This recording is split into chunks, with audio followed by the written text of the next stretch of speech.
shirt is so weird. It's like watching myself on the monitor is also so weird. If you're new to this YouTube channel, I tell stories about my life prior to getting sober and stories about my life after getting sober.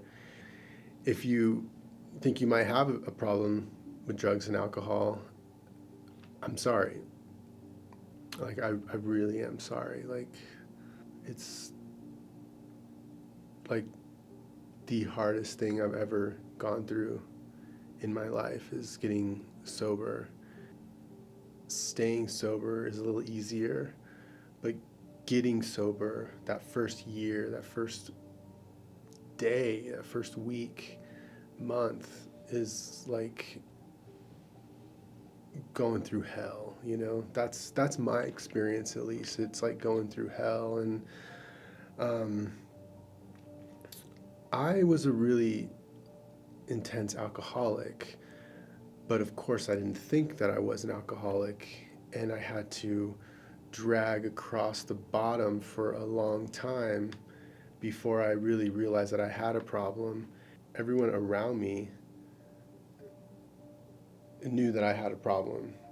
I remember my sister telling me, like, on the phone towards the last year I was sober, that I was still drinking, like, she just told me straight up, like, get your head out of your ass. Or when are you going to get your head out of your ass, and get your life together. I like to kind of tell people that this channel is, sort of a metaphor for getting sober, because I'm having to learn all these new skill sets, like all these new skills, and like meet new people that I would have not normally hung out with. And like getting sober is very similar. Like, you have to learn a whole new skill set.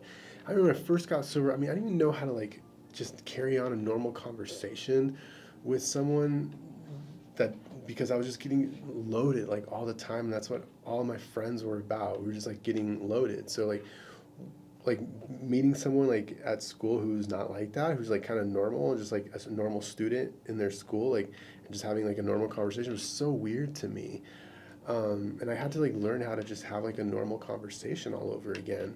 I had an interesting thing recently. I went out to dinner with a friend of mine in Sobriety, and I wasn't really that hungry, but like, this is where I have these like weird issues with my dad, and that's kind of what this story is about. It's kind of like, having weird issues with fathers. And I think a lot of my issues with my father have been sort of a driving force of my drinking and my drugging and, my hitting bottom eventually. My parents were divorced when I was a kid, and I was like 3 when they divorced. And one of my earliest memories are of my father, like, sometimes I wonder if it's a real memory or if I just somehow make it up, but I have some kind of a memory of like him, like, I knew he was gonna leave that night, and he like came to my bed and like was kind of like tucking me in or something. And then like I remember just thinking he was gonna leave, and knowing he was gonna leave, and just being like really sad, like deeply sad, and that's like one of my earliest memories of my father, because they divorced when I was about 3. And like, can you really remember something when you were 3? I kind of wonder that. But that's like where I think a lot of my problems and issues stem from. Probably even that actual memory, of like being abandoned, and knowing that he was leaving and he wasn't going to be there that next day, still kind of makes me sad to think about it now, even, and so it's kind of one aspect of this channel and these videos is I'm kind of working out my issues like right in front of you. I got into a lot of trouble when I was in 7th grade, and I ended up taking like way too much LSD. I've told part of the story before, but like when my dad kind of found me, and then he came to the psych ward, and first time I seen him cry, and it was really really hard time in our lives. And so he came and got me, and he ended up like sending me away to El Paso, Texas for that whole summer. And during that time, he ended up quitting his job that summer. He was a waiter for 17 years. And so he quit his job, and so that when I came back, he could like watch me, like he could be with me and take care of me, because he felt that I didn't have enough supervision, which he's probably right. But he wanted to like, it kind of took it to an extreme. Like he like quit his job and started this boot business, selling boots, and then he could like take me to school in the morning. He could pick me up, and he literally did that. Like he took me to school, he picked me up. He watched me literally. I was by his side like 24/7. When I wasn't at school, I was literally by his side. So it was like a really difficult time in my life, being like 14 years old and like being having absolutely no freedom whatsoever. Before I ran away, during that time, he was selling these boots, and I was actually helping him. I was in that boot store, but I mean, he was selling them literally like out of the back of his truck, and he was selling them at the swap meet, and we sold them out of a tortilla factory once in the back of a tortilla factory. And we're just out there selling these like pretty nice cowboy boots.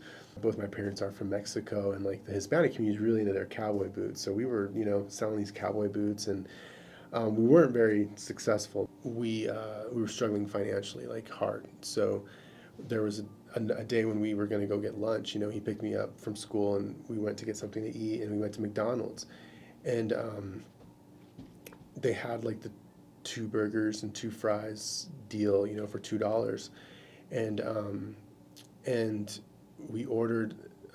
He ordered for us, and he ordered one meal, and I was like, "Oh, are you not hungry?" And he's like, "No, I am. We're gonna just split it." And I was like, "We're gonna split it? What do you mean?" He's like, "Yeah, you'll get a burger, and I'll get fries. You get two of them. You get a burger and a fry, and I get a burger and a fry, and like, we'll just share it. It's only $2, so it's great. For $2 we can feed both of us." That was his rationale, and I was like pretty upset and like kind of annoyed. I was 14. I was hungry, and that one burger and that one fry was just not going to do it for me. And so I think that's where like some of my issues with like food, kind of stem. I don't think I have any eating disorder, but I definitely have some weird issues with food. Because like when I went to eat with my friend last night, like that tortilla soup wasn't like I felt like it wasn't going to be enough, and so I ended up ordering another order of like a side of like 3 tacos, which was like way too much food. I knew it was like the soup and the tacos would be way too much, but like I needed to have that, and I spent more money than I should have. Really, I could have, because once we got the soup, like I really like a big bowl of like with like a chicken breast on top of it, basically. Like I probably wouldn't even have finished that soup even by itself. But now I had the soup and I had all this food, and like I think it kind of goes back to that. And that's not the first instance where I've ordered too much food. I always want to like order too much and like have leftover. And because that day when we went to McDonald's and that's all I had, like I was still hungry after that, And one thing that my dad told me was, he said that if you, I want you to kind of remember this, because, when you're starting your own business, and one day if you ever do it, you really have to tighten the belt. You really have to lower all your costs. It's sacrifice, and it can be a struggle to have your own business, but that's what it takes to be your own boss. And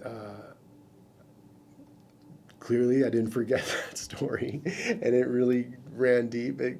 Because now, like when I order food, I order too much, pretty much, and I've got all these issues around this whole thing, And I do respect him a lot, though, for quitting his job and watching me like that, and like trying to teach me these kinds of lessons, because most of my life he wasn't really around. And that's kind of the story of these issues that I have with like my dad and some food, and even like money.